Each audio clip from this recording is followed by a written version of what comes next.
Hello, survivors! A new week brings a new episode of The Garage.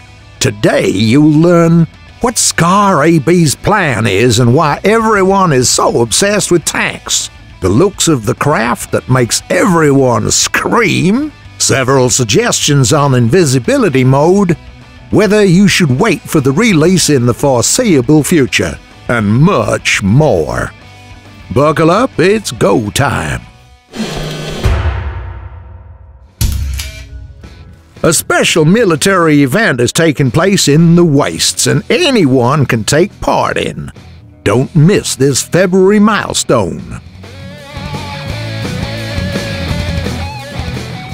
How did it happen? Scavengers dug out a huge underground warehouse where they got several abandoned rides and an enormous pile of spare parts. Having seen this blaze, Scar AB nearly went out of his head. He immediately got this weird idea of playing tanks. Literally.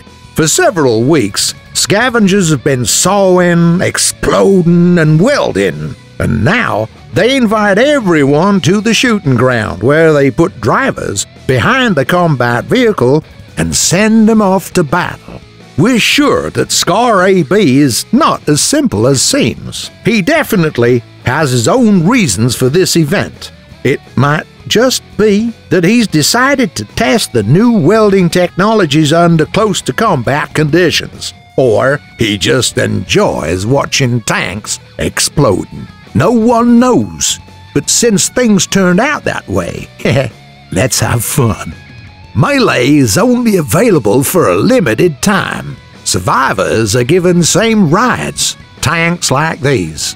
To win, you need to destroy the enemy team or to capture the valuable point on the map, marked with a colored smoke. The arena here is the Old Town. It's simultaneously complex enough and familiar to many. It's worth noticing that taking part in a special event doesn't count as performing seasonal and daily missions. There's also no reputation or resource points reward. However, there's another, a unique one: stickers.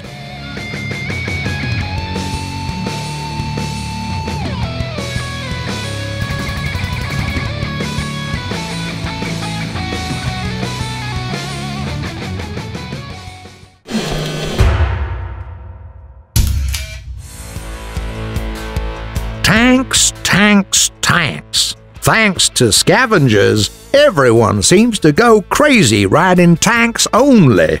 Since we made the last themed test drive, a lot has changed, improved, and become more complete.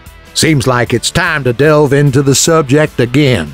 And believe it or not, our models will impress you. Wolf, a huge tank, which barely settles on the screen. And it's not even a Leviathan. Look at this behemoth. More than 10,000 points of power, 80 parts, fully used up energy limit of 13 points, more than 20 tons of weight. It's obviously been built and balanced for some time. What's under the hood? Well, not as much as you'd assume. Humpback cabin is reinforced with a dangerous generator and Colossus engine. It won't be easy to get 4 screws and 2 tsunamis, but that's it. Apart from construction parts and an unconventional die, there's nothing else designated. The looks of it exhaustively describe the ride. It's fundamental and straightforward. You won't ignore the recoil. The guns fire so heavy, they lift even the heaviest ride. Screws aren't easy to shoot off, but even after losing 1 or 2 meat grinders, the tank still stays in action. The ability to move freely in any direction without turning massively compensates for the low lookout angle of Tsunami and allows for very accurate aiming.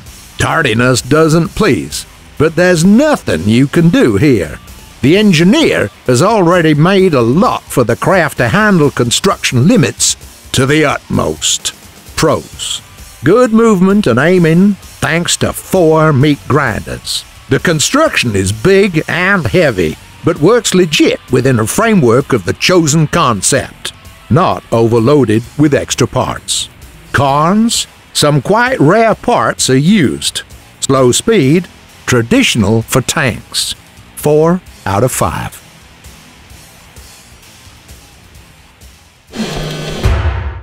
What would the craft look like if it was the pledge of love of half of the shuttle bus, a screw-propelled vehicle, a mechanical spider, and a hovercraft? Whatever imagination tells you, it'll all fade in the face of harsh reality. Just look for yourself.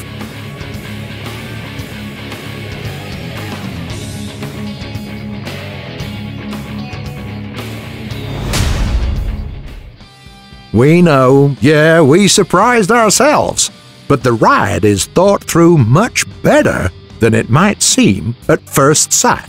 It moves quite decently, even though it does use screws, a hover, and mechanical legs. Moreover, we've seen a lot, but goddamn, this is one of the scariest skirms you can ever meet in the wastes. Who's even behind the wheel there? The farther you go, the more interesting it gets. If you persistently move in the intended direction, its killing tardiness gradually disappears. Launchers, in the meanwhile, spin round for 360 degrees and are quite rapid fire. Just think it over.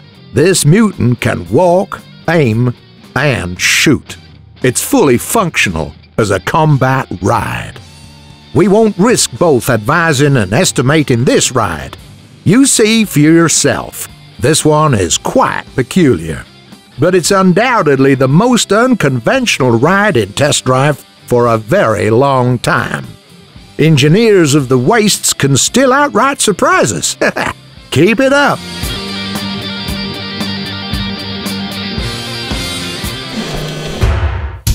In case you have some even crazier ideas in your head, welcome to the forum.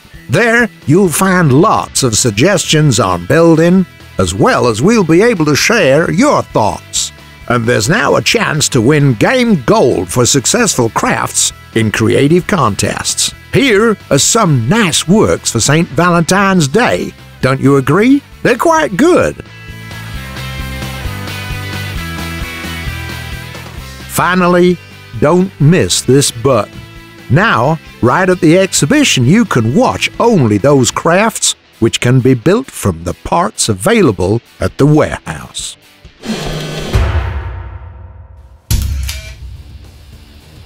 In today's Blitz episode of The Weaponry, we'll tell you about invisibility in Crossout. Some don't fully understand how to use it, others how to fight it. We've drafted 5 quick suggestions which might help you become more efficient. Remember that the max allowed time of invisibility is 10 seconds. It's given by Chameleon Mach 2 model. The regular Chameleon gives 6 seconds. In the context of combat, it's not much. If you plan on attacking, don't aim for long-range targets. While on defense, remember the potential threat and move more often.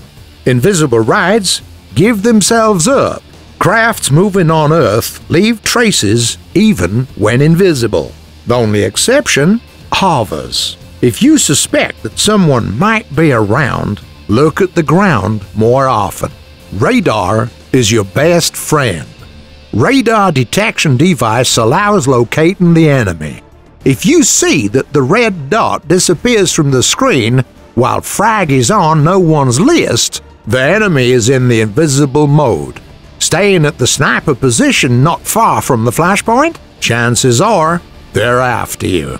By the way, we plan on adapting the radar interface with the purpose of increasing its benefits. Follow the updates. Fight fire with fire. The ability to merge with the surroundings helps against invisible foes. They won't see you as well. Don't forget about invisibility modules while crafting, especially if you're building fast and not the toughest craft. Hold closely grouped. Those invisibility adepts with close-range weaponry often prefer lonely targets. If you hold together in a group, your safety increases. One fast ride won't stand against several opponents, obviously. Worst case scenario, the damage is dealt to several rides, not one. Which is better even, it raises chances of survival for each separate fighter. By the way, lots of team tactics are based on the skill of not disintegrating on the combat field, so you can continue. In today's episode, the most urgent February question of the forum uses. If you want to get your question answered by the devs, just write it in the comments, or visit the link in the description. Will you adapt the bots in raids? Guided missiles and yellow bosses are quite annoying. Raiders are trying to imitate the actions of the real players. This aspect has yet to be adapted, but the toughness of fighting with bosses is actually their essence in the raids. With multiple weaponry improvements in the warehouse, do these changes summarize, or do new ones overlap the previous ones? Let's see. When improved, the part gets one random feature of those available. When dyes are mixed, you get the rarest of those sold on the market. You can improve parts and mix dyes for an endless number of times, but the improvement effects won't summarize, but rather change each other. Will all the results be nullified after the beta? No, there's no technical need in this. The current version is 0.9.5. Does this mean that the release is right around the corner? No, the version doesn't mean the upcoming release of Crossout. There are no such plans for now. The game will continue to be adapted and get new content. Well, that's it for today, survivors. Fight, train, design, and trade. See you in a week right here in the garage. Tell your friends about the show if you like it, and leave your comments. We're always ready to hear you out. Be seeing ya.